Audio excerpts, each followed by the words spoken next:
في سؤال ناس كتير صراحة سأله لي واحد صاحبي اسمه محمد، طالب في الصف الثالث ثانوي.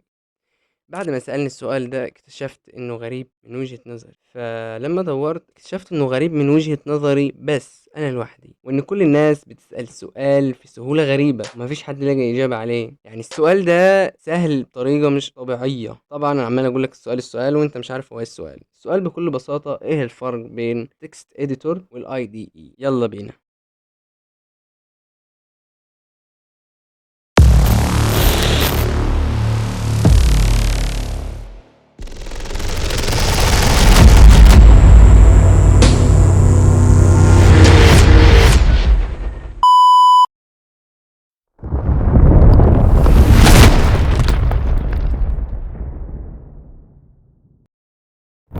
لو انت ما تعرفش هو ايه اصلا التكست اديتور والاي دي اي، فاحب اقول لك ان التكست اديتور هو مكان بتكتب فيه الكود بكل بساطه، يعني تعريف مخل تقريبا لكن على السريع. واما الاي دي اي هو برضو مكان بتكتب فيه الكود. طبعا دلوقتي هتفكر انني بضحك عليك، لكن لا، الاتنين مكانين بتكتب فيه الكود، بس في اختلاف، لان الاي دي اي فيه تكست اديتور لكن التكست اديتور مش موجود الاي دي اي. طب انت برضو مش فاهم، اديك مثالين ان شاء الله تفهم من الاتنين. لو انت واحد تحب الاكل، حابب اقول لك ان التكست اديتور ده زي السكينه. يعني باختصار انت ما تقدرش تعمل اكله كامله بسكينه بس، ما تقدرش تعمل تطبيق كامل تكست اديتور بس. لكن لو انت في مطبخ موجود فيه كل الحاجات اللي هتحتاجها، من اول السكين لحد التوابل والاطباق اللي هتقدم فيها الاكل، فانت كده تكون في المكان الصح. وهو دي الاي دي اي، في سكاكين التكست اديتور، وفي الاطباق اللي هتقدم فيها الباك اند والفرونت اند، وموجود فيه كل حاجه انت تحتاجها عشان تظبط الاكل بتاعك في نفس الوقت تقدمه على طبق من ذهب.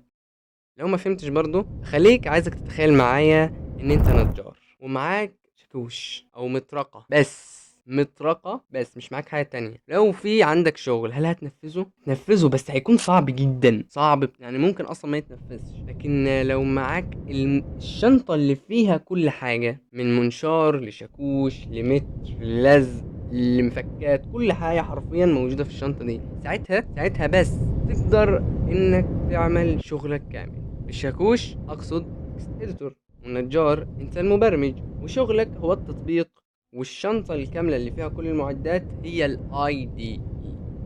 طيب تستخدم مين الافضل عشان تعتاد عليه؟ استخدم اي دي اي. زي مثلا اقول لك بنتكلم عن الاي دي كامل في حلقة فقط له، ونعرف ايه الميزات اللي موجودة فيه. موجود فيه طبعا اشياء زي انتربريتر ومترجم وكومبايلر، وفي برضو مكان بنكتب فيه الكود، فيه حاجات كتير.